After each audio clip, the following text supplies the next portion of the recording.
Ladies and gentlemen, welcome back to the Mecca of Banter podcast. Man, it feels good to be back, fellas. We'll tell you. It's great to see you guys. I hope all of you listeners have had a great weekend. We had some great footy to watch, some great games to break down. But let's start with the introductions. I'm your host tonight, Burki Main. I'm not even going to give you my Twitter because I don't use it. We're going to go ahead and slide over to Mr. Andy Hoover. Man, I'm sure you are all sorts of feelings, man. How you doing, bro? I mean, so pumped to be here, guys. So pumped. I couldn't be more excited for a podcast episode. I'm ready for it. It feels like I signed up for a waxing appointment. So just fucking rip the paper. Let's rock. Hey, but you're here. You're here. We're happy you showed up. Scotty couldn't make it. Scotty wasn't. I did text him. Scotty pretty much was like, we just need to end the season, and yeah, felt him. So good to be here, though. Happy to chat. Let's do it. Stoked to have you. Absolutely stoked to have you, brother. Lucas Winkleman, how you doing, bro? What's up, gentlemen? Good to be here. We'll talk about the game, obviously, so I won't dig too much into that, but we are still at the top of the table nonetheless. So it's a great day to be an Arsenal fan. More or less, right? More or less. Yeah. Yeah. I will say, you know, this is a side note, but Lucas Winkleman can play some golf. We played some golf on Saturday. This man can swing a club. Bro, so can you. You were sandbagging the hell out of us. I was on the first hole. On the first hole, this man is zigzagging back and forth with shots like on either side of the rough all along the fairway. And I was like, all right, this is kind of what I expected.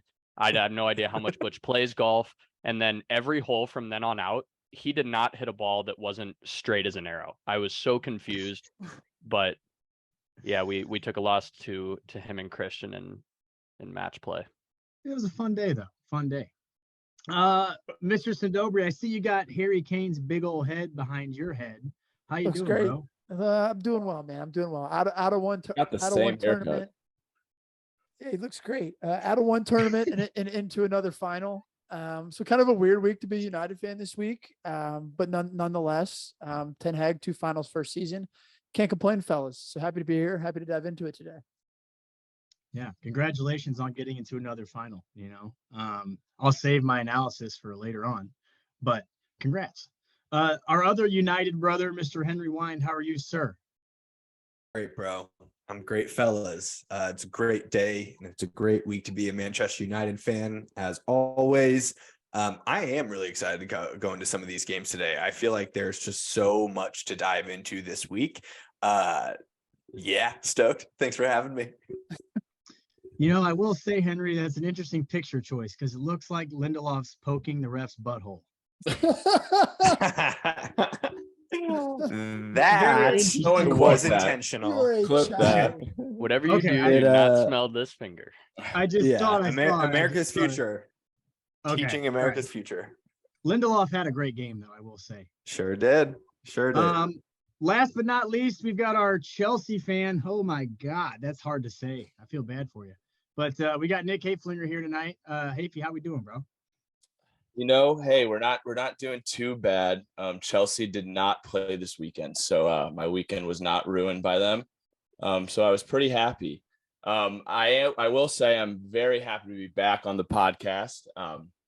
Was not here last week, and to be honest, we didn't have any representation from a Chelsea supporter last week, and that is off a 2-1 loss to Brighton, right? And I think us fellas had a little deal, and I want to share this video that I have made for you guys. And as we're doing this, I'm going to hold up. Let me see. This is great. What's coming?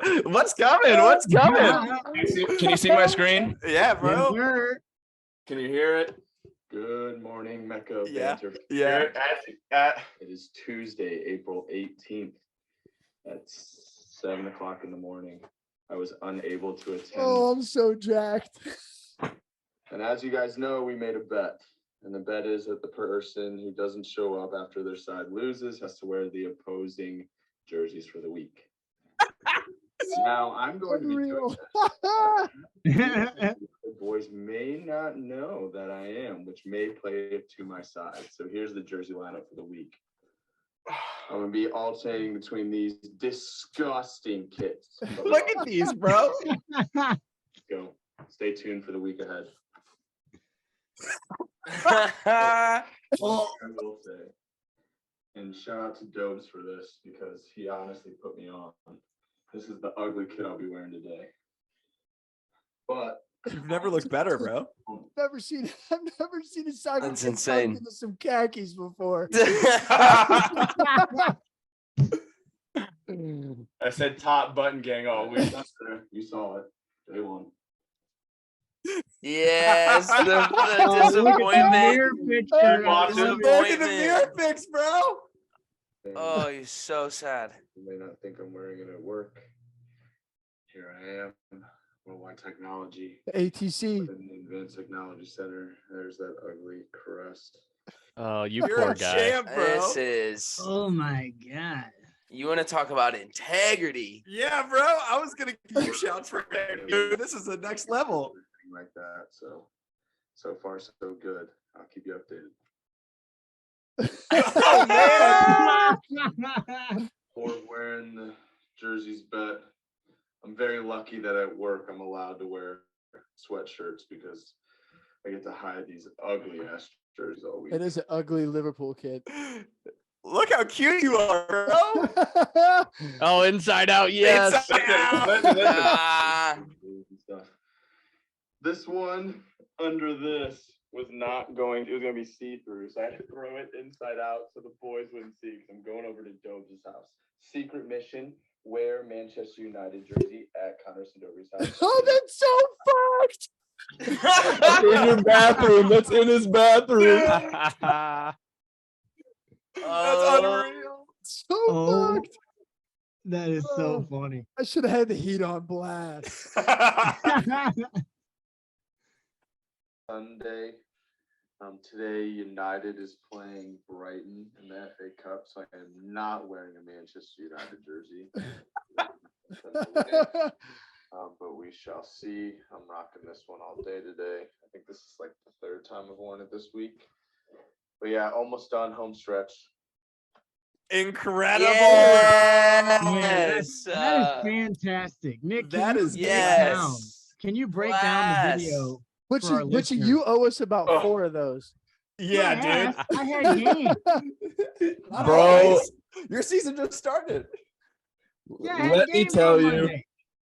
Let me tell you, the week was very interesting. I went golfing. I have photos of that. There's more photos that I want to add and videos that I had. I went golfing with, I think it was the red United kit underneath. Was at Dobes' house fully wearing the United That's so kit. fun. I also played last night outdoor soccer with everyone You have wearing the pullover United on. kit. I was Oh wearing my the United God. kit underneath Oh. the polo. You're I- complaining about the Apollo bird. I also I'm have a weak. screenshot of us talking about it in the group message, and I responded. I don't know if you guys noticed. All I responded with when you guys were asking, "Oh, I got a Rooney kid. Oh, I got this," was I said I'm a man of my word. That's all I I do remember said. you saying that. I didn't do respond. remember to that. else. So from that Well moment, I was like, done. "Oh, I'm gonna do this, and I'm gonna make a video and then post it on TikTok for the love." Electric. That's Electric. huge. Big That's shouts, amazing. Bro, That's Hey, Post but it amazing. on my TikTok. skin feels so much better. Yeah, right did you get like now. a rash or something wearing those all week? God. Bro, what do you mean? You got to walk around like a winner for a week for once. bro. Hey, I will also say. Walk around with your chest out, bro. I will also say I scored a goal in the outdoor game, and I immediately was like, "You motherfuckers! I'm wearing Yeah, dude, dude. right now." Yeah. That's what you gotta That's do, bro. amazing. Yeah. I will So- say that. Oof. Wow. But you get your notepad out, write that down, and say it for next time so you remember. I got a Hold bunch on a of second. Gooners kits. you Hold can on wear. a second. Okay. Last Monday, at this time you were recording, I was beating the #1 team in Missouri. Okay. You know He what? had a valid- Not he had a wearing an valid Arsenal reason. kit. He You had know a what? valid reason. You though. skip that game and you come to the podcast, bro. Oh Yeah. my. Biggest game of the year? Jesus. Says who? Well, Nick, I will say that's one of the best videos I've ever seen. Man. Yeah, that was Yeah, great. top notch. Well That done. was great. Yeah, so That's for the class. listeners, it'll be out on our TikTok probably when this is out as well. So you'll get to be able to watch it there. Absolutely Class. fantastic. Beautiful video. We're going to go ahead and get rolling here. We got the Premier League. As always, we got to talk about our clubs, man. We got to talk shit, get banged, as Jamie Vardy says. You know what I mean?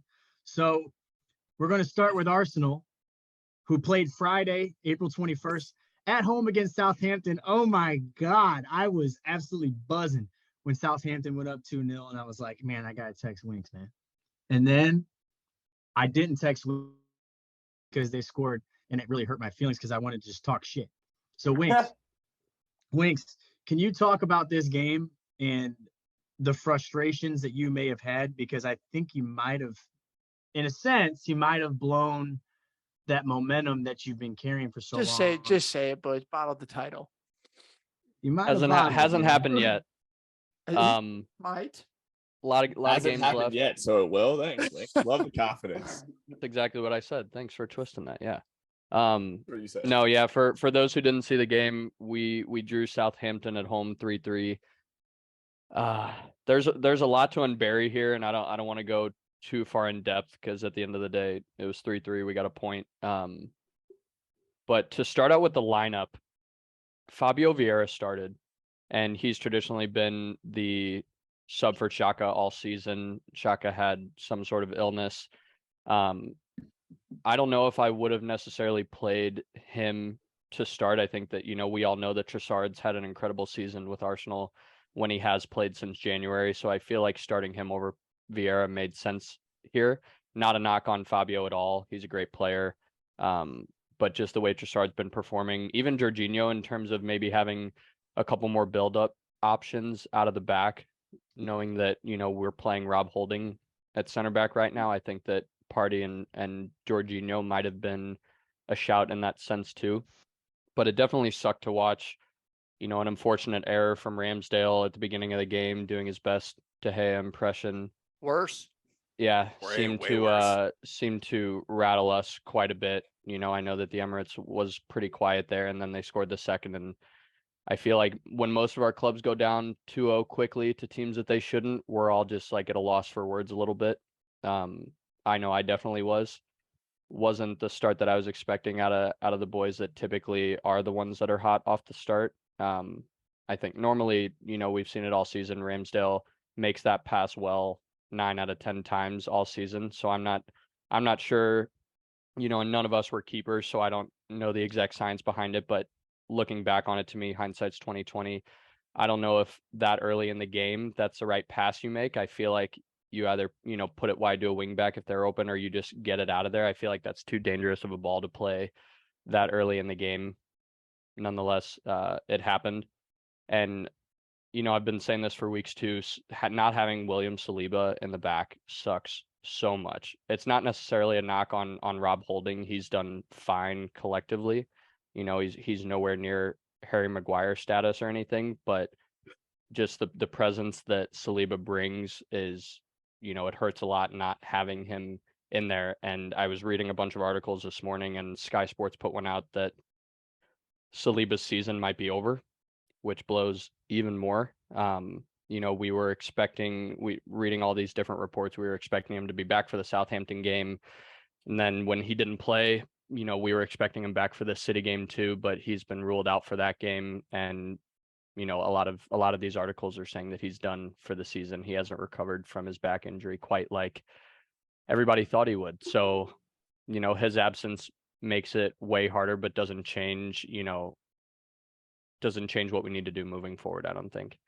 Going down that early can be tough, but, I'm glad that we didn't go down without a fight.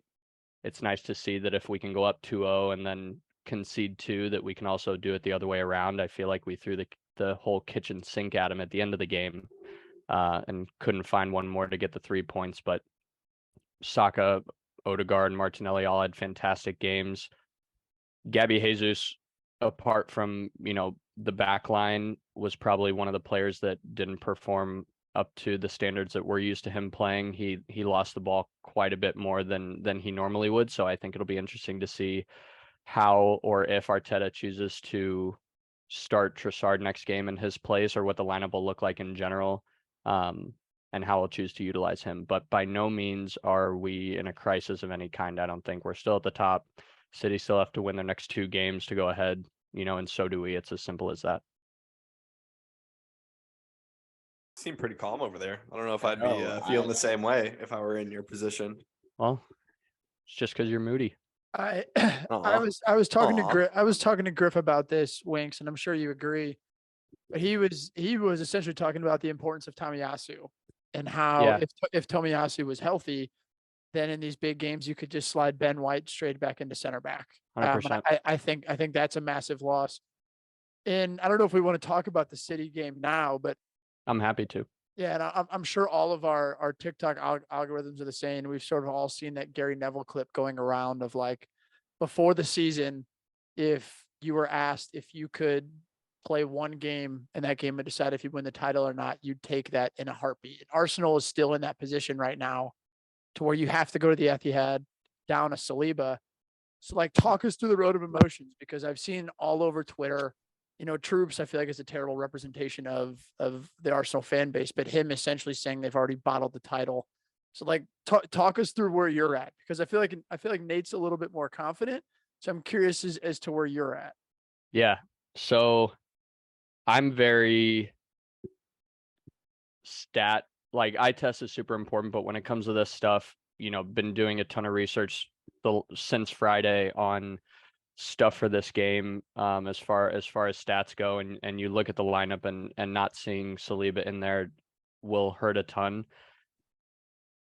Twitter is going crazy with all these different predictions for how we're going to start, whether we do move Ben White there and put Thomas Partey at right back, or put Kieran Tierney on the right side and then put Jorginho at the holding spot.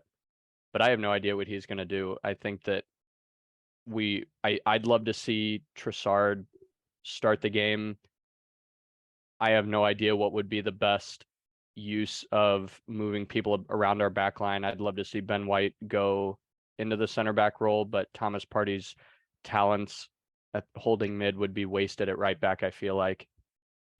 And, we all know how hard Kieran Tierney works, so I think that putting him at right back wouldn't be too far of a stretch. That might be a good shout, and taking out Rob Holding and putting Ben White in there. But statistically, we're still the best performing away team in the Prem this year. I know that the Etihad is different, but we've got something like 35, 36 points in all of our away games this year. We've lost the last 11 games against City in the Prem.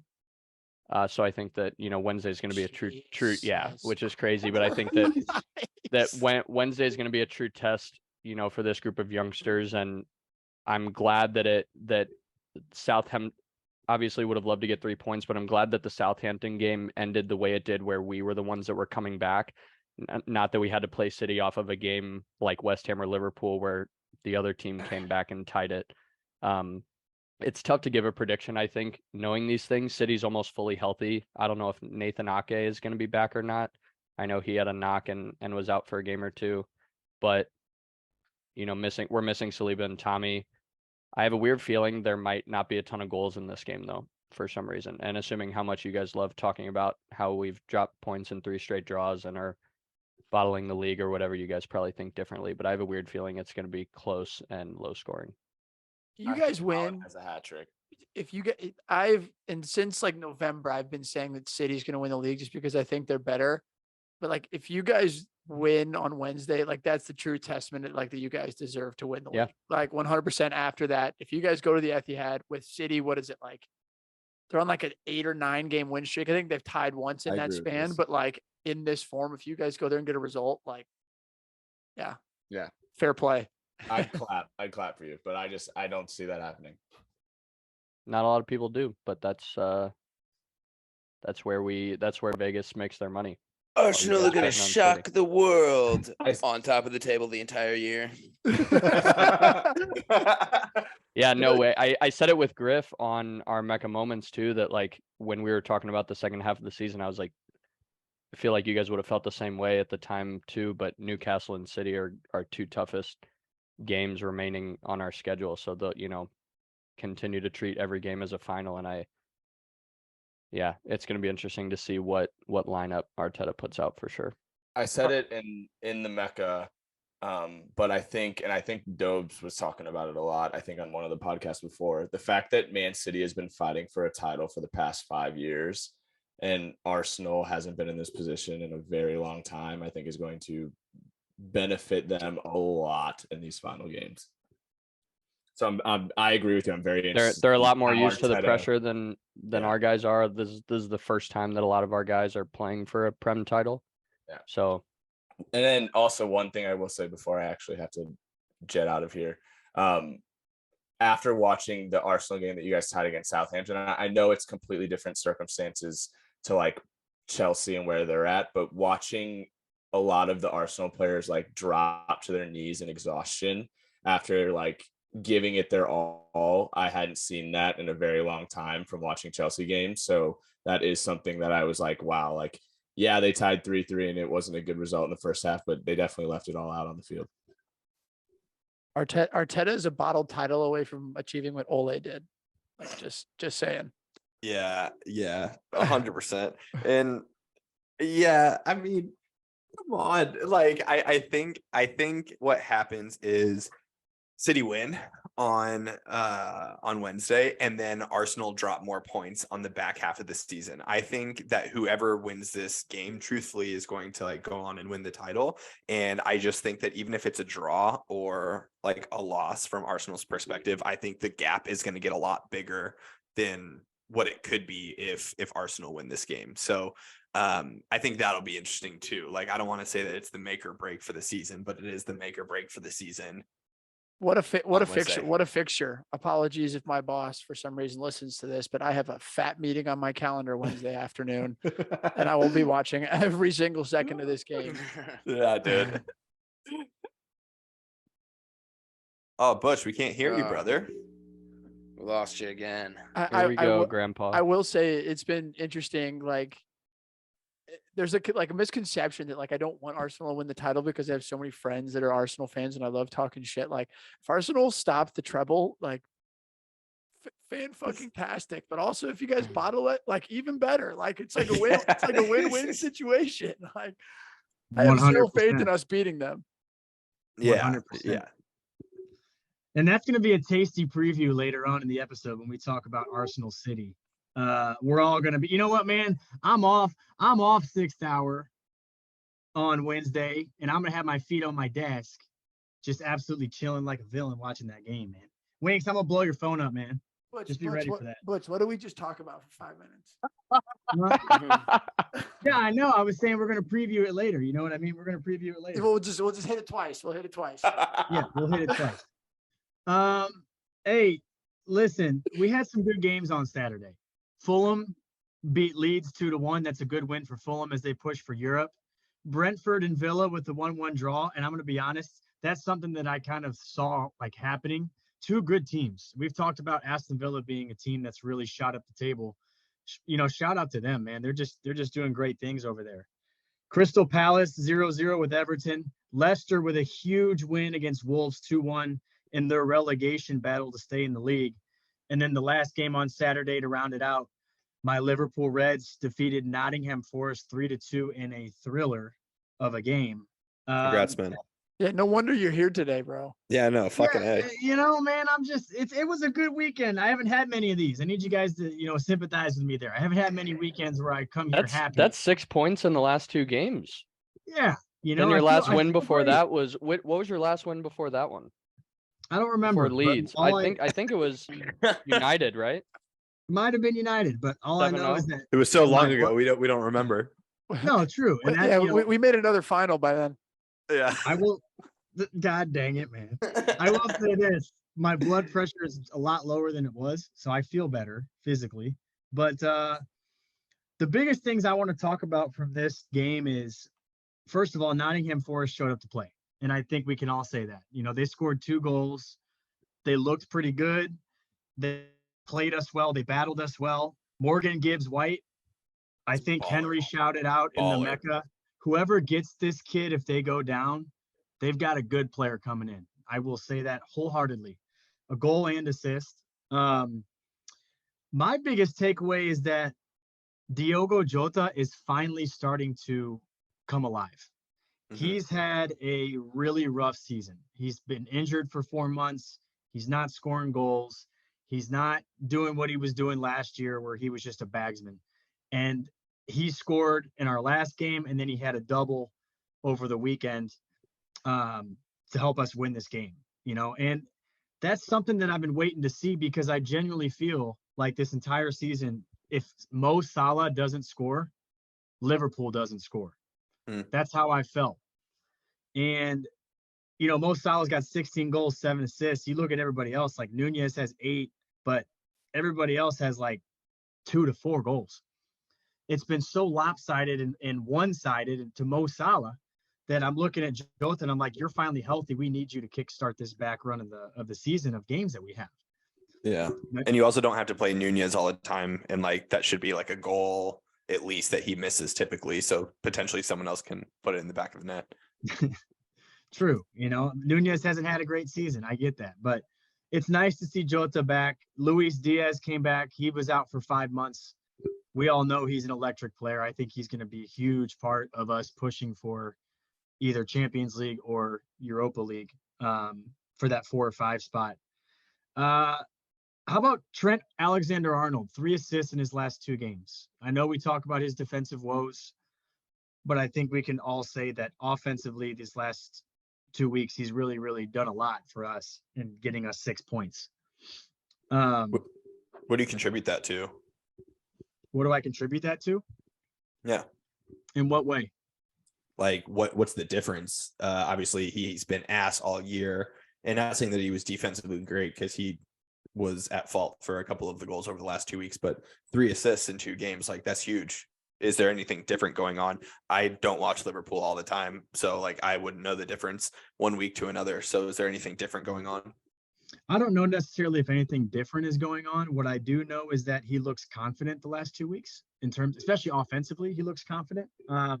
When you think of Trent, you have to think offensive. He's an offensive wingback. He's a Dani Alves type of player. He's not a guy that's going to give you much defensively. We've talked about it. What we need him to do is continue to provide assists and provide dangerous opportunities for the forwards to score. He has to be dangerous. And he was dangerous this weekend. His stats prove it. And I'll proudly say this, like, if Trent Alexander-Arnold can do this and provide assists and create chances where we score goals, if he's at fault for a goal or 2 and we still win the game, I'm okay with that. I'm okay. I'll do whatever it takes to win the damn game. I don't give a shit. I don't give a 2 shits. If we create 7 chances through Trent, but they score 8 goals and we finish none of them, I'm okay with that. No. Did you hear what I said? Don't spin zone me. I said we have to win the game, and I will be okay with it if we win the game. If he's producing offensively. I understand the point you're trying to make, but it's incredibly low standards. If he's getting dusted all game. I understand what you're saying, Butch. You just need to rate. Well, you can keep your standards the same for your players. That's fine. I just know that I would call for higher standards for my club. Wan-Bissaka's clear. Wan-Bissaka's clear. Oh my gosh. No, that's not. No way. Oh my God. Juan's added something to his game, though. Clear. Yeah, sure has. Wan-Bissaka being competent with the ball. That's it. That's all he had to do to be a top right back, and was to literally just learn how to have the ball for more than a couple seconds. So that's it. I agree with you. I agree. He does look a different player, Wan-Bissaka. But what I'm saying is, what the point I'm trying to prove is, I don't think Trent is ever going to be a world-class defender, pure defender. I don't think we're ever going to see that side of him. He's 24. I don't think he's going to reach that. But what he does do is bring that offensive contribution to a team that has struggled to win games. We have struggled. If he can continue to provide that offensive flair and offensive creativity to our offense, I'm okay with that right now.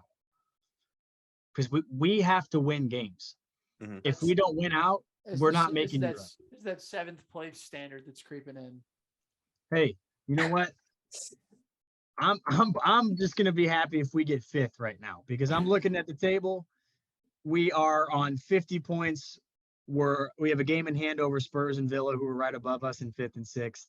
We are 9 points behind United. So it's a long shot getting the Champions League, right? We have to push for You our guys thoughts right don't now. you don't have a difficult schedule. We don't, but Yeah, I mean, it just depends on what Spurs you get, what Fulham you get, what Brentford you get, because those can all be tough games depending on which team shows up. no, 100%. If any team shows up for Spurs. If Yeah, anyone's which left. we're going to get to soon, folks. Mark my words. So yeah, we'll move on. But overall, just a big win for us. Obviously, you know, wins have been hard to come by. So I'm excited for that, and it was a good weekend. I watched 45 minutes of that match, and it was the first 45 minutes, and I got back to my hotel room on vacation from lunch, and it was 3-2, and I was like, sick. This is exactly how I feel about watching soccer sometimes. I saw 0 of the 5 goals. I thought Trent in that like Zinchenko-esque defensive mid-roll was interesting, and I don't think that sets him well up defensively. So I think sometimes the way that Liverpool do play, he just naturally gets exposed anyway. But it's interesting because he will be able to find those positions on the wide parts from middle of the field to be able to whip that, you know, kind of trademark ball. But yeah, Trent is you can't win all the games when you let up 4.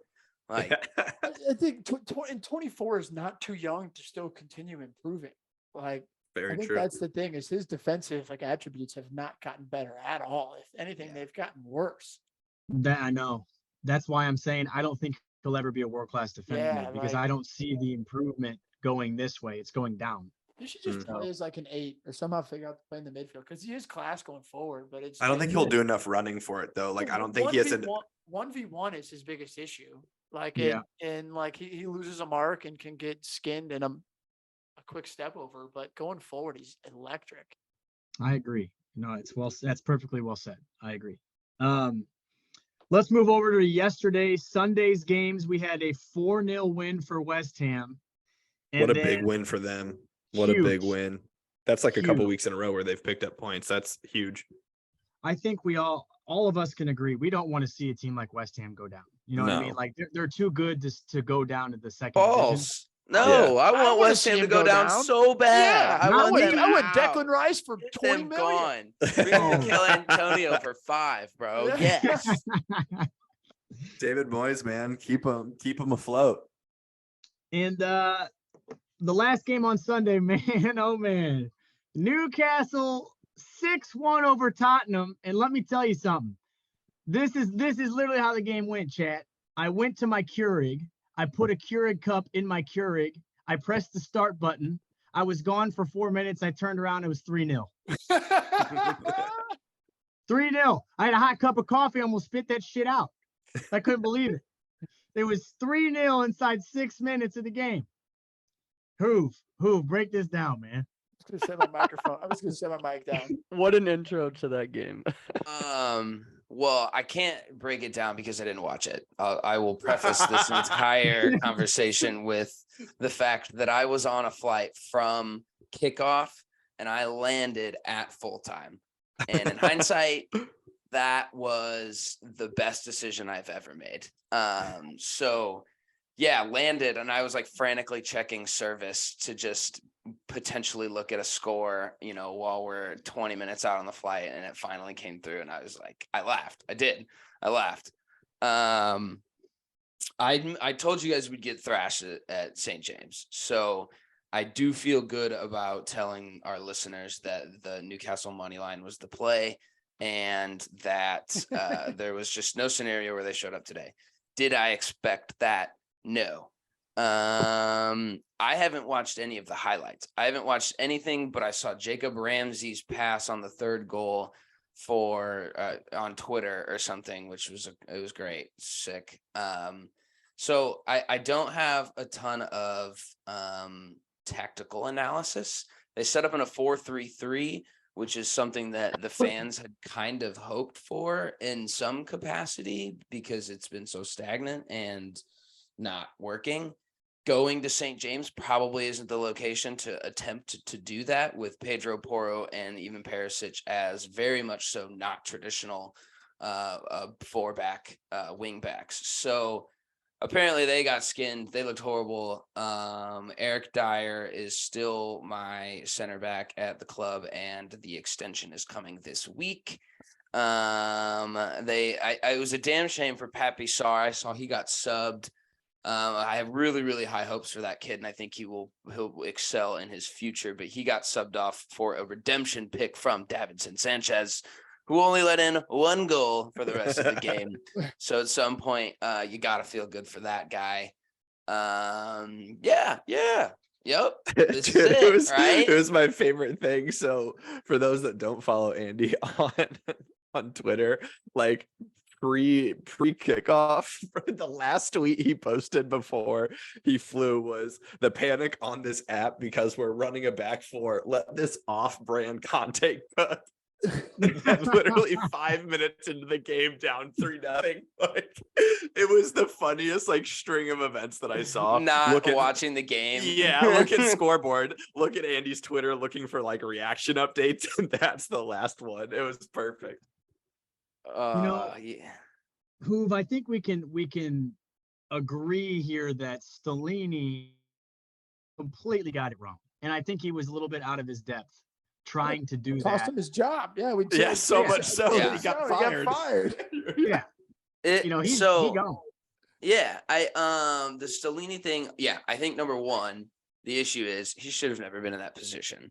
At some point, you have a lifetime assistant coach to Antonio Conte, who is exactly that, gives good opinions, gives good advice, gives, what you want an assistant coach to be. So he was thrown into that role, and even said in the pre-match presser at some point, or no, it was the post-match. I was reading his comments, and someone was like, "Is this the worst loss of your career?" And his literal response was, he's like, "I've been a head coach for 2 weeks." So yeah, I guess it sure is. So he even knew, he was like, look, and the one thing that I hate that he kept saying was that I just hope this was down to tactics. He kept saying it. He's like, I just hope to God that I was the problem. He's like, I hope that the tactics were that wrong, and that, that was the resulted outcome, and for no other reason, meaning player effort or player give a shit level, or I don't think depth, or I don't think any of those guys have any of that. Frankly, our bench was laughable. It was a Premier League team's bench, and there's no guys that you'd ever heard of. So yeah, you get thrashed. We got the update that Stellini's gone. Here's my favorite part of the weekend. I'm going to read you the club announcement from Daniel Levy, the chairman of the board and percentage owner. What a legend. Legend. Love the that guy. So great guy. Huge fan. This is great. My favorite lines I've read from him and the club in general. So Sunday's performance against Newcastle was wholly unacceptable. It was devastating to see. We can look at many reasons why it happened, and whilst myself, the board, the coaches, and players must all take collective responsibility, ultimately, the responsibility is mine. Daniel Levy eating some of his own words, saying, yes, I am part of the problem. Next sentence, Christian will leave his current role along with his coaching staff. So my name is Daniel Levy. I'm taking full responsibility. I'm going to fire somebody else. I'm going to let somebody else go, and we're going to start over from here. So he's not taking responsibility for shit. The club, the fans, everyone is just fucking in shambles. There's not one positive thing to say about this. Ryan Mason gives a shit about the club. That's going to be cool. The team cares about the guy. Harry Kane played with him for a couple of years. It's good to see he's back, I guess. The return of Ryan Mason. The return of Ryan Mason, the exit of Harry Kane, the Pochettino to Chelsea. It has just been so fun. Every day I wake up and I wish I wasn't a Spurs fan, but I am, and I'm gonna be, and I'm gonna watch this fucking game on whatever day we play United, and Thursday, baby. It's gonna be so great, dude. I'd be remiss if I didn't mention the fact that you pulled your goalie at halftime. Yeah, you did. He dropped a whopping 3.8 in one half. Yeah, apparently, to believe the tweets or not, apparently Hugo got in a fight with someone in the locker room and refused to come out for the second half. I heard Oh, about that. whoa. Yeah. With who? Did it say? Nope. No further Eric Dyer. detail. It said Harry Kane was yelling at the guys too, right? I would hope Something maybe. like he was, just- but they couldn't make out what he was saying or I something. don't- He had marbles in his mouth. Yeah. Nice. Harry, Nice. Harry, don't worry. You'll be in a safe space soon. Don't worry, Harry. Safe space. Yeah, Bayern's really Yes. need Speaking a of that, real striker. quick, you were giving me crap last week for having Declan Rice in my background talking about how well Yeah, that goes. that is and now that you is a pulled good point. Of And course. considering Classic the Gakpo United. one, Yeah, bro, you might have whatever. just done the Mecca background curse on yourself. That's That's perfectly fine. If we don't get Harry Kane, we get Osimhen. Darn, that sucks. What a Yeah, terrible dude. trade-off. You want Osimhen? He's younger anyway. So I want my background. I want Mr. Kane. I want to get him his first trophy. He's going to do the Van Persie repeat. He's going to come at 30 years old. His next year, he's going to win his first ever trophy. It's written in the stars. That's pretty hard to Probably argue gonna with. happen. Bold I want- prediction. I want Osimhen, but whatever. We don't have to agree on this. Well, overall, man, I think we can all say who we felt for you in a way. No, I'm good. Right, yeah, okay, maybe not. Chicken I was hoping it chicken was fried worse than Tottenham. 7-0. Yeah, Bro, literally, I don't think so. in the span of a month, whose sporting director has gone to jail. They fired 2 coaches. Daniel Levy's had a complete meltdown, and Harry Kane's going to United all within a month. And then they've also lost a ton of games. So it's been a weird month for you, eh? Holy man. you guys say weird, I say consistent. Normal. Consistent. Excellent word choice. Anyway, so that's our recap of the Premier League. And now we had 2 tasty FA Cup semifinals that we're going to break down here. We've got the first game, which took place on Saturday, April 22nd. Manchester City won 3-0 against Sheffield United. I think we can all agree that we kind of saw this coming, this kind of result. But what was surprising is that Erling Haaland did not score. Instead, they had a hat-trick hero from the man with the best hairline I've ever seen, Riyad Mahrez. What a phenomenal performance from him. What do you guys think? He was great. And to be honest with you, I felt He's a little so good. I felt a little bad for Southampton, or not for Southampton, sorry, but for Sheffield, because they played that first half so well. They contained everything for Manchester City, and then so early on to give up a pen by 19-year-old forward, in the box to try to cover defensively. I thought that they just imploded from then, but I would have loved to see all the way into the 75th minute, still 0-0. That would have been cool. But 3-0, I didn't expect anything less. But like you said, a little surprising that Haaland didn't score, but whatever. Save it for Arsenal. Yeah. I mean, in a sense, we've always known Riyad Mahrez is a player who has provided the juice in the big moment, right? I mean, this guy won the Premier League at Leicester. He's won multiple titles at City. He is unbelievable. He really is. I was looking up. He scored 24 goals last year in all competitions as a winger, and he's already got 16 this year with another month or so to play, and they're still in 3 competitions. This guy could easily score another 20 to 25. He's just a baller. City does this thing where they stash ridiculously good players and you forget about them because they don't play for 2 matches in a row, and then they come out and just bag 3. Yep. And they just shit, guys you forgot about basically, and they come out and you're like, oh shit, yeah, Riyad Mahrez is disgusting. Do it all the time. I think that's what gives City the edge over so many teams in the world. Yeah, when you have depth like that, They it's spent just $2 billion since Pep's been there. Yeah, $2 billion they've spent, something like that. But overall, a sound win for Manchester City. The real tasty game took place yesterday. Manchester United and Brighton. We had a 0-0 that went to penalty kicks, and nobody missed until the 7th shooter. The 7th shooter. But in all honesty, before you guys talk, Dobes and Henry, like this game was like, I was really impressed with Brighton.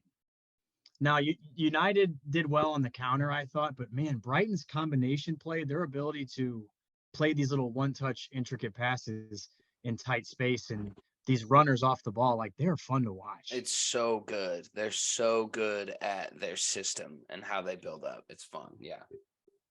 I was reading a lot prior, like in between the Sevilla game and the Brighton game, just more about De Zerbi and his tactics and like how he sets up his team. Because obviously, like we've seen the highlights and how electric Brighton is, and we've talked about it a bunch. But from a tactical breakdown, something that I found to be interesting was what they say is they actually like create like false senses of transition. So if you pay attention, they typically will possess between the two center backs 10 to 15 yards in front of their own 18, and they literally bring the forward or the cam, whoever's pressuring the center backs, all the way out of position. Like literally they will keep passing right there until they come up, and then as soon as they come up, the whole team has to press, and then they bring it out wide to Matoma or Marsh, and then they expose people on the counter. But like if it's not there originally, they create false transitions. So I found that to be really fascinating, and I saw it a bunch of times during the United game. Like there are times where it looked like they were keeping like meaningless possession inside of their half, and then you could see one person like break the press, and then they would counter really quickly. So I think on a different day we get a different Matoma, and maybe a different day Ten Hag decides to start Delo out there. Matoma very easily could have put in a couple throughout the game, and Sally Marsh had opportunities as well. So I honestly like feel great that we pulled away with a 0-0 and then winning in pens for a lot of reasons, but I think we were fortunate to take that game to overtime for sure. Yeah, I would agree. Yeah. Tubbs, what do you think? Yeah, I'll piggyback off that. I mean, obviously, like coming into this game, like we've all seen the teams at Brighton's this year, and they play a beautiful style of football. And you know what that midfield three did sort of in that first half was an absolute masterclass. And we've seen that a bunch sort of this season with United, like Eriksen, Casemiro, and Bruno is an unreal midfield three when you're playing against Nottingham Forest, who you know you're going to have all the ball and they can be creative. But Eriksen too many times he's so slow. And when you play against a team that can high press like that and is quick at moving the ball and closes you down very quickly, Eriksen got kind of caught a little bit. And so the first half, I wasn't too surprised. I texted Hen around like the 40th minute, was like, believe it or not, I think this game calls for Fred. And sure enough, Fred came on and was a game changer. Honestly, a lot of this game was sort of a snooze fest, a little bit from both teams. I think just from the United standpoint, there's a few players who obviously you sort of have to shout out. Luke Shaw, absolutely world class, shows that again, he can just step in, arguably the man of the match. Have to shout out to Iceman, Victor Lindelof, who at this point, like Harry Maguire, I mean, we've said it a million times, he should never hit the field. But Victor Lindelof, after that performance, him and Luke Shaw, up until Varane comes back, should be our center back pairing moving forward, bar none. And then obviously you have to shout out Wan-Bissaka. He's slowly put himself into the top right backs in all of England, and you know, sort of the change that he has made over the last year after wanting him absolutely gone to now learning that he has the best tackle success rate since he's been the 2017, 2018 season. 78.6 of tackles. There's something like 571 attempted tackles. He's won 450 of them. So he is just the performance that he put in again. Matoma even came out. I think there was a quote of him today being like, I got absolutely defeated this weekend. And then you just look at the pens. You know, the most nervous I was, most people will probably think it was Weghorst, and I was nervous for all of them running from room to room. But Jadon Sancho, when he stepped up and had that pen, that was one to where, knowing everything that he had sort of been through over the past year, missing the pen in the Euros, and then to step up there and bury it like that, just makes your heart happy if you love football. I was so happy for him that he did score that, and obviously to get the W. So 6 weeks, we got City. Not sure if it's a good thing or not that we play them, but, you know, at the end of the day, if we have to stop them from a treble, it's in our own hands. So happy to be in another final. You know, Erik ten Hag, 2 finals, 1 season, finishing top 4. I'm all about it. So good performance from the boys. We'll see what happens moving forward. Yeah, I thought that was expertly said. And one person I want to shout out that I thought was unbelievable was Moises Caicedo on Dude, Brighton. Insane, dude. dude. I didn't really want him as bad until I watched him play and what he did to the Bruno Fernandes, Casemiro, and that fucking and Ericsson. Like but 100% better than McAllister, but like he was just unfucking believable. He seemed like he was everywhere. Yeah, he moves different. Like his attraction to the ball, and then like the way he can just quickly open up and find another quick pass, and then find more space. Like he's on and off the ball so quickly to his teammates, and then repositioning himself to be able to open up more. And like they moved everything through him. He was electric to watch. Yeah, and still only 21 years old. Like, I think that's crazy too. Like McAllister is, 24.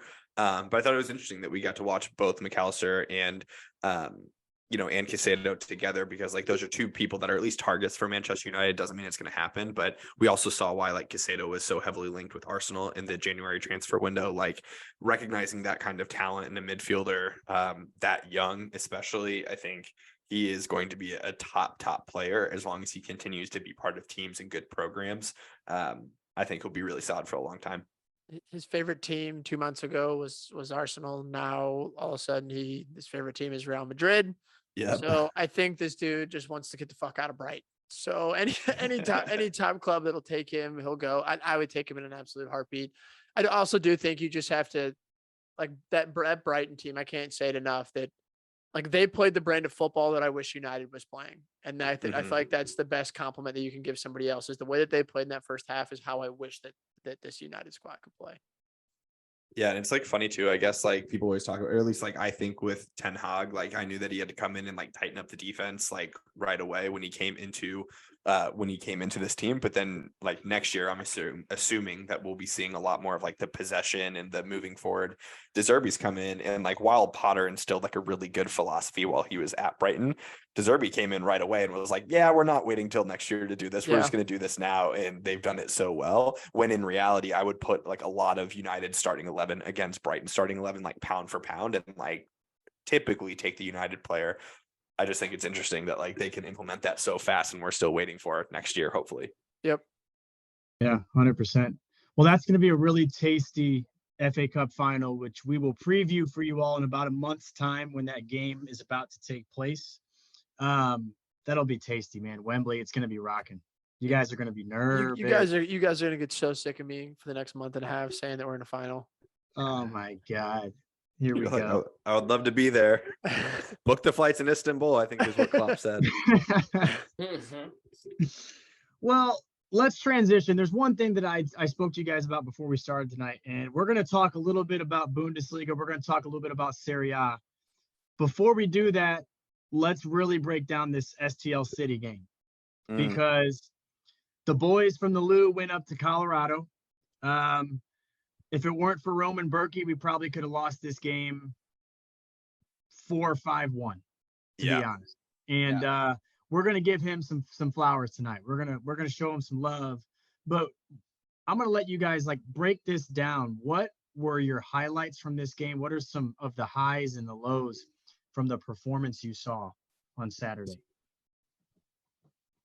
Yeah. It was kind of a tough watch. I also was watching it on the beach at about 10:30 at night in Fort Lauderdale, so I definitely can't give the best view on all of it. But yeah, you're right. If Burki wasn't there, he showed why he's making that money and why he probably is still the best goalie in this league. Guy was on his head, and he's so demanding as a captain. So every single time he'd save the ball, he's up screaming at the guys. And we've watched that all year. This one, you could even tell he was starting to get tired of it. Like he's made his 8th save, and it's just like his body language is like, fuck me, dude. So to me, that tells me at some point that he knew we weren't going to find any more. It was the same formation. It was a lot of the same guys. We don't have a ton of depth in the striker or offensive positions. So there weren't a ton of options that I was like, this will be a great sub. So João Klaus goes down and has a hamstring problem now, and he's going to be out 10 to 14 days, which is a massive loss. So yeah, tactically, I don't know what went wrong. I know that the counter worked in the exact same way that we want it to work, and Indiana Vasilev sent a beautiful ball over the top. And I love when wingers connect with other wingers. Like that's like when my vision of how you play soccer is that's what you want. Like the winger is to find the 9, the striker up top, or the striker's making play on the inside, your other winger's back post. That's how I played. And I love when they connect. So that goal was great. But you could just see Colorado coming down our throats at that point. Pause. And we gave up a screamer in the 91st. The defense just kind of fell asleep. It was a great flick, honestly, through the back line too.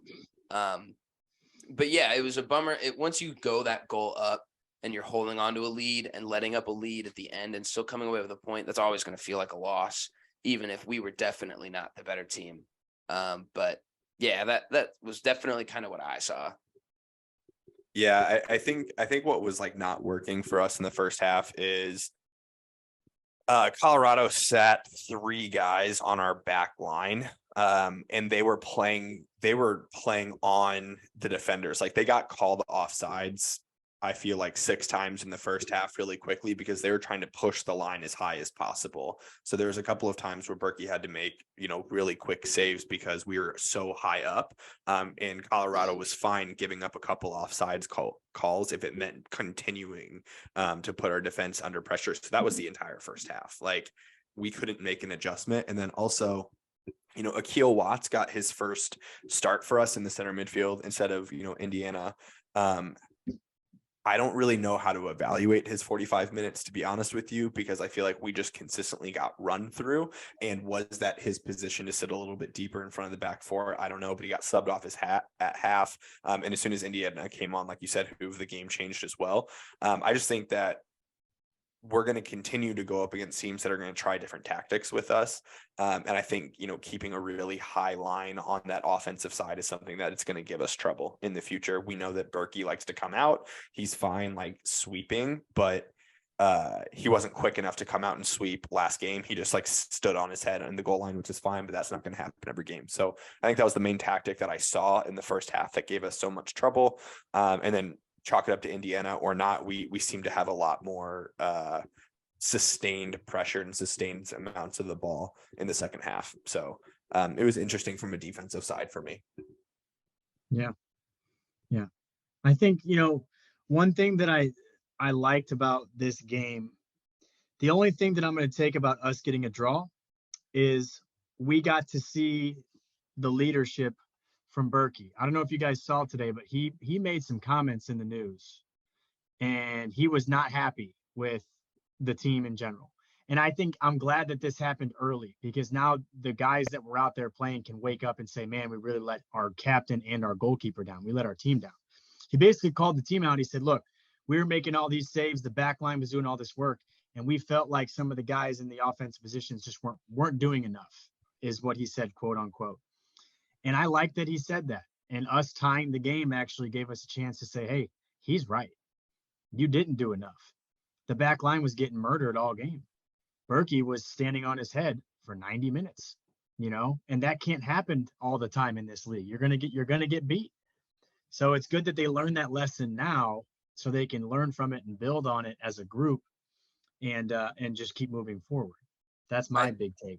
I think it's such a huge part of our game too, that the defense really does start with the attackers, and they're our main source of high press turnovers. And I know the wing backs are too, but if they're not doing that, then Burki's going to feel that way. He was getting assaulted and we're so dependent on that press and the ball not even getting to our final third in the first place that I think he's right completely. And that's a totally justified shout because that's the way that they've wanted to play and have, and it's worked so well. 100%. I will say, I can't stand the fact that the MLS. This is like not a St. Louis City point, but I can't stand the fact that the MLS had every single team in the league wear the same jerseys. Miserable. I like it's the Earth Day. That whole thing is so cool, but I'm seeing highlights all over Twitter and I'm seeing highlights over Instagram. I don't know who the fuck is playing. Like seriously, Yeah. they're not announcing it. They're just announcing the goals. It's just the goals that City, like literally, I saw a goal and Madison was like, "Did you see this City goal?" I was like, "No, it was a different team." Like it just Well, doesn't make any sense to me. But I it's didn't like another thing that MLS is so weird because Adidas owns the entire contract. So it's like Adidas just says this is a good idea, and MLS has to be like, yeah. I do think it'll be interesting, like moving forward, like looking at because the boys play in was it the U.S. Open Cup tomorrow, against Union Omaha. I don't know if any of you guys are going. Hope to see you guys there. But they already announced like today, like Yara will be wearing the captain's armband. Like, what's the backup goal? It's like Lunt or something like that. Will be in net. So I'm actually kind of excited a little bit just to be able to, because I feel like the only thing I've really watched is we watched so much St. Louis City 2 last year, and now I've only really watched like the Dogs, and now we get to hopefully see some of the younger guys, and get to know know some of the younger players and see if they can't feature. It's like the first time that we sort of like actually feel like a full club. It's like, let's give the reserves a shot and see what we got sort of cooking in the pipeline.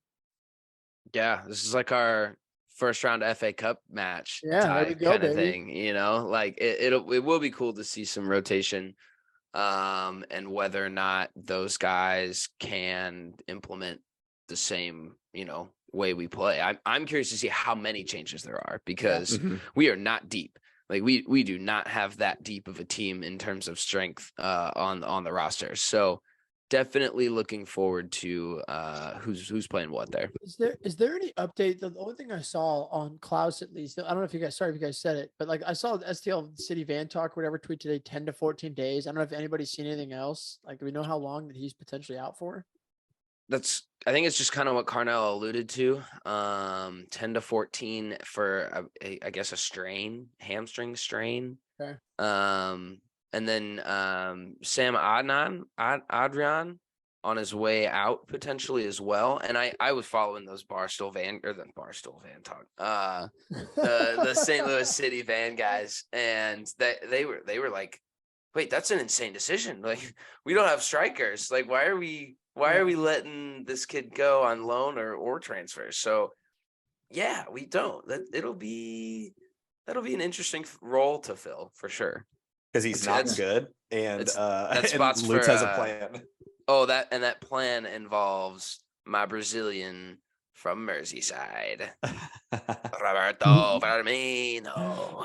Every time that I feel like Fabrizio has posted about him like a few different times, and every single time he's like, where do you see Firmino? And I'm like the only person I see in the comments. It's like STL City. Everybody else is like Barcelona. Overall, a disappointing draw for St. Louis City this weekend, but we are still atop the league in the Western Conference. We are in first, baby, and we hope to stay there. So our next league game, we are back in action this Saturday against Portland, back at home in the Lou. It's going to be nice. I'm excited. That'll be a good one. So let's transition here. We're going to talk briefly about the Bundesliga. Very, very short, because we've got a amazing title race brewing between Dortmund and Bayern. They're both 29 games played. Dortmund has 60 points. Bayern has 59. I want this to be known. Thomas Tuchel, since taking over Bayern Munich, has 2 wins, 2 draws, and 3 losses. They fired Nagelsmann, who had lost 3 games all year, basically. In all competitions, too, I think. 3 games in all competitions, Nagelsmann. Yeah. And Tuchel has already lost as many games as Nagelsmann did in only 7 games that he's managed at Bayern Munich. So it makes you think, guys, have Bayern choked this title race? Will Dortmund take over now? I'm gonna say yes. And honestly, like, I want to give Bruce Dortmund some credit. They've been in first place or like right in and around there the entire season. There was like a couple weeks back where Dortmund like lost a game and drew a game, which put Bayern straight back to the top of the table. And then Bayern shit the bed like 2 games in a row to now where Dortmund's back up top. So I kind of see it like, I feel like it's the Arsenal City equivalent of the Bundesliga, where Dortmund's like looks like they're finally going to do it, but one slip and Bayern could overtake it, and no one would bat an eye because Bayern's been historically that good. But I do feel like if you're in pole position to hold on to this lead, like they're even on games played right now, they can't lose it. Like that would be bottling because they are driving their own destiny right now. Yeah, the Bayern situation is so weird because like Tuchel took over. We saw that whole Sané Mane drama that sort of happened. Like there's rumors that like Oliver Kahn is going to be out here pretty soon. So like it's kind of like a weird time at Dortmund, but at the same time, Hen, you're spot on. Like this Dortmund team's fucking good. Like I don't know. I watched the game. I watched them play Frankfurt this weekend, and from front to back, they look so solid. They don't concede a ton of goals. They don't have a ton of tough games left either. Like obviously, like we've seen Dortmund have some blips this year, but like everybody has. So it's one of those leagues where you can get caught definitely any given day. But I would just love to see Dortmund do it. I mean, I love Bellingham. I would love to see Marco Reus win himself another title. Gio Reyna, even though he hasn't featured as much as we all would probably like, I would love to see him win. But at the same time, I would not be surprised to see Dortmund lose one game and Bayern all of a sudden win out, just because they do have the quality to do that. But I was a little bit disappointed to sort of see Union Berlin fall off. And this is why like I've sort of gone down a little bit on the Bundesliga, because it's a 2-team race this year, and Bayern still may end up winning. So even in like Dortmund's best season, we still may see the same team win it over and over again. As much as I love Dortmund too.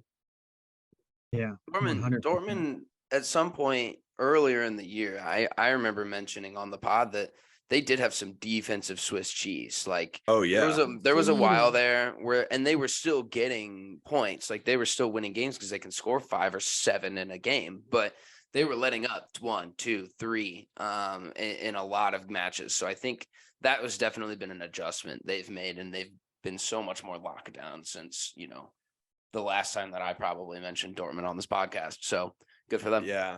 They've given up like numerous goals like that only in like 2 or 3 games since the World Cup. One of them was to Bayern, where it was like a 4-0 game. And then the other one was like a week and a half ago, 2 weeks ago, where they gave up like 3 goals in the second half to tie the team 3-3. It was brutal. Yeah. My thing, I'm going to keep it short and simple. There's going to be no better feeling for me than seeing Jude Bellingham win a trophy before he makes the big switch to Liverpool, because we only accept winners at this club. And he's going to finally add a trophy to his cabinet, and then we're going to have him for an 8-year contract, and I'm going to be just ecstatic. On what grounds do you feel like you can stand on to say we only take winners at this club? Winners at this club. Jude going to go from winning himself a Bundesliga to playing in the Conference League. Yeah, dude. Yeah. Also, I'm trying to think just as fast as you, but like, what winning transfer have you made in the last like 10 seasons other than James Milner? Van Dijk. He didn't win anything, bro. They didn't win anything. What do you mean he hasn't won anything? Prior to Liverpool? Huh? Wait a second. I see what you're saying. Spin zone. Okay. Yes. That wasn't even a spin zone. What do you mean? Sometimes I feel like you're not a real person, man. No, I'm with Butch. I misunderstood the conversation. I was like, what do you Virgil won 2019 Champions League? Virgil, yeah, I just misunderstood it for a second. And then I remembered you're talking before. I mean, Virgil won at Celtic, but I mean, that's not anything. I was going to say, apparently he's the best ever Celtic center back. So that counts for something, right? But no, you're right, Henry. Not many. I was joking around, but obviously I think Jude Bellingham is still going to Liverpool. I don't care what Fabrizio says. I think it's going to happen. So let's transition here into Serie A, because in my humble opinion, I genuinely think this is the second best league in the world. There are some unbelievable talents and phenomenal teams in this league. Guys, I'm going to read off the table to you and show you just how much of a race this is. Napoli, and I'm talking race for the Champions League, okay? Napoli are going to win the league. Second place, Lazio, 61 points. Juventus, third place, 59. Milan, fourth, 56. Roma, fifth, 56. Inter, sixth, 54. Atalanta, seventh, 52. I've been saying this. Like, this is the second best league in the world. There's no doubt about it in my mind. We see that they had 3 teams left in the Champions League semifinals. And now we have quarterfinals. Now we have a Champions League semifinal set up between Inter and AC Milan, the 2 teams that play in the same stadium, that are playing in the San Siro in the last ever year that will be in existence. And then we also have Napoli, who's been arguably one of the best teams in the world throughout the entire season. And all of a sudden, we got Juve brought back from the dead, and their 15-point reduction got switched. And all of a sudden, they just bumped Jose Mourinho's Roma out of the top 4. Like, this league is something that I typically have been a Bundesliga guy, where like the Bundesliga is like the second league that I've typically followed outside of the Prem. I have watched more Serie A this year just strictly because of the amount of teams that are halfway decent, and the fact that they make the run into this Champions League. Like, sure, you can say like United went a little bit deep in the Europa League, but like we have City that's in like left in the Champions League, and then we have 3 Serie A teams. And none of them are, the one that's leading the title race is up. So like it just shows that the depth that this league has. And I truthfully think that if you don't watch it, turn it on, because there's so many like cool storylines within it. Like the fact that these 2 teams play at the same stadium and are playing each other in the Champions League semifinal in the last year is like absolutely electric. It's storybook stuff that nobody could write. So I'm super pumped and see where the Serie A goes, and I hope that Jose stays at Roma because he makes that league so much better. Yeah, he 100%. does. I watched. I today didn't have a ton going on at work, and there weren't a ton of matches on, so I tuned into Atalanta Roma, which in itself had huge implications. And Roma didn't look great, but the way that each of those teams can score goals are all pretty insane. Like Roma themselves, who under Jose Mourinho are not known to be offensively prone, or they're not going to win games by scoring 3-4 goals a game. I've still got Pablo Diala and who scored today? Pellistri. I mean, he almost had a worldie of a free kick in the 89th minute to set them up to 3-2 to go in the last 7. Like, you're right. Like, there are storylines everywhere, and I think there's quality, even in this Atlanta side that's not even in top 10 or top 5. Like, there's quality across the league. It is fun to watch, definitely. Even like Roma in the Europa League. Like, I don't know if you guys caught their game against Feyenoord, where they went into the game down 1-0, came back and scored twice. Then Feyenoord scored. Then Roma scored, who was it? Dybala scored in like the 89th minute to send it to extra time. And then they went on to score in extra time and advance in the Europa League. I don't know. The Bundesliga and Bayern and Dortmund is great, but like, to me, the Serie A blows it out of the water in terms of at least this year. Yeah, 100%. I think last thing I'll say, like, Paulo Dybala is one of the best players in the world. And I think he's been rejuvenated under Jose Mourinho at Roma.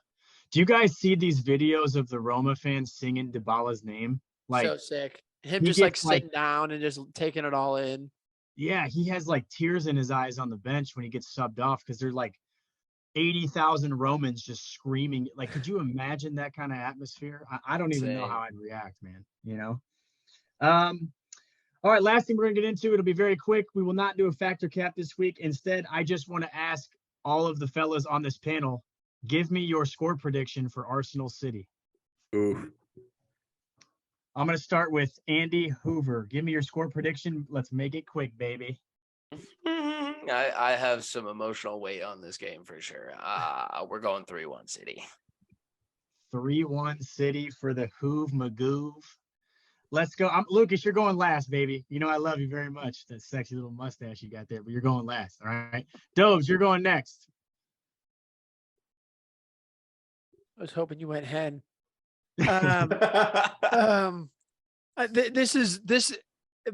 So we're predicting this. We always record Mondays before we release on Tuesday. So we're recording this on Monday.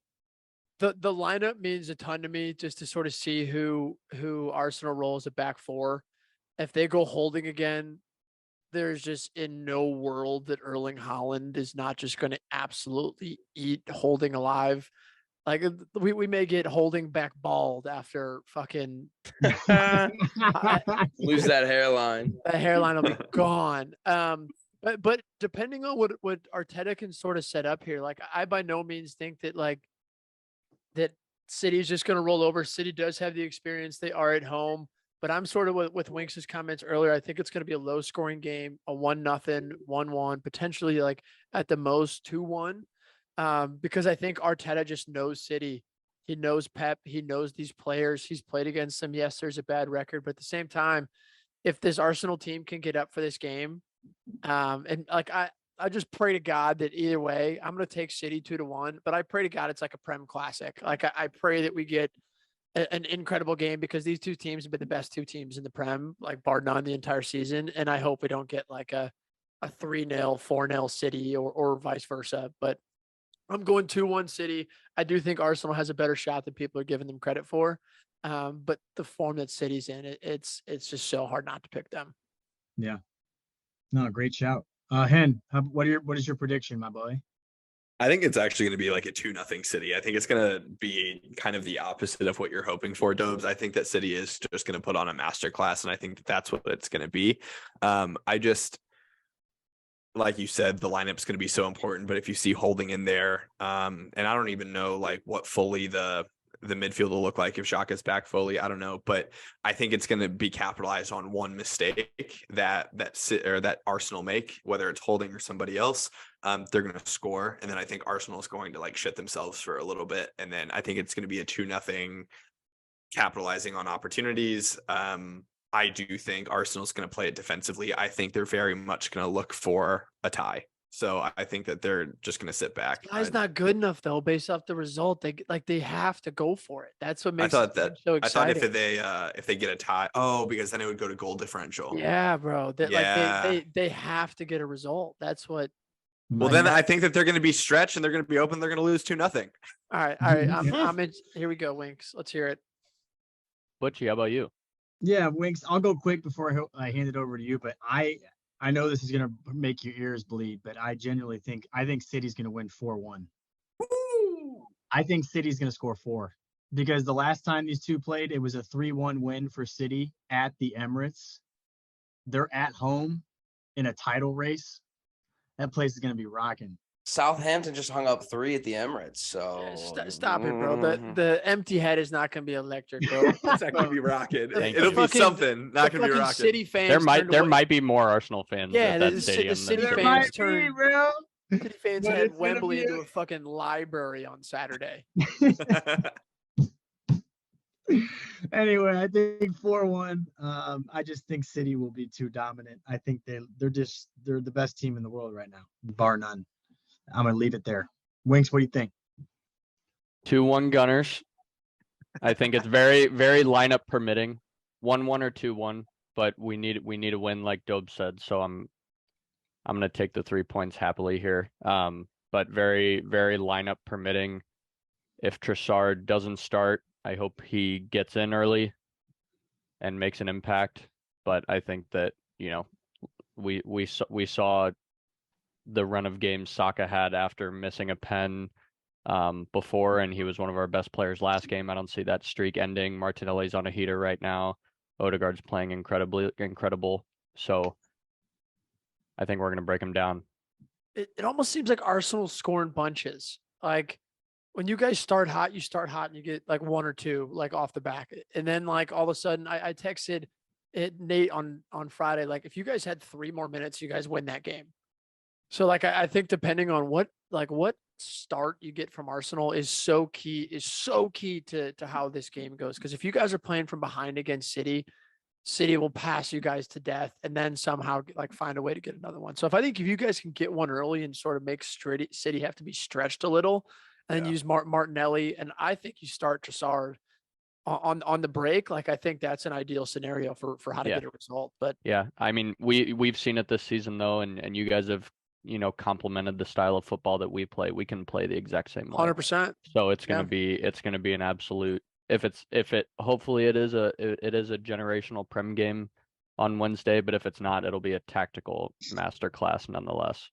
I feel like you Yeah. said this early on, so I apologize for asking again. What's your right back situation going into this game? Like injury, like what's going on? Yeah, Projection? so Tomiyasu's hurt, and Ben White's been playing right back all season. Obviously, we've been having Holding in the middle, but it'll be interesting against the City powerhouse whether or not Arteta decides to push Ben White to center back instead of Holding, and then either put Thomas Partey back there or Kieran Tierney. I just think that Jack Grealish is just like the hardest one-on-one defender to go up against. So if he draws a yellow from whoever's playing right back early on, which could be very possible, I think it puts them under a world of pressure. And Kieran so Tierney, maybe- and that's why I wouldn't mind Kieran Tierney back there, Yeah. because he's one of the hardest working players on our team, if not the hardest working. So I Yeah, think if that you- would be a juicy matchup. If you run around with your shorts tucked in, you fucking better be. You better be. But it's just also like it's hard. It's on his opposite side. Like he's a left back, and it's not the same going from left Right. back to right back. Everything's different, and so Right. I don't know. It'll be interesting. Arteta's going to have to make that decision, and you're going to have to live with it. But This is I one think of that those would be games. tough. I can't wait. I was gonna say this is one of those games like I wish my team was playing it in the Prem, but like I can't imagine being like an Arsenal fan. Like I know Nate has been shitting himself and will continue to shit himself for 2 more days. Like these are those games that you just think about from the moment that the game on Friday ends. It's like my entire mind would be stuck on fucking City next week. So it's got to be a cool feeling. Arsenal hasn't been there in a while. Yeah. No, it's going to be electric. It's going to be electric. And there you have it, folks. If you've not already, request off on Wednesday at 2 p.m. And if you don't, you're capping. Okay. Don't worry about requesting off at 1:45. There's nothing interesting going on then. Oh, that's damn. Okay. All right. Anyways, I hope you guys enjoyed this week's episode of the Mecca of Banter podcast. As always, we appreciate you guys. Follow us on the social medias. We will see you next week. Peace. Cheers, lads. Cheers. Yeah, boys. See you, fellas.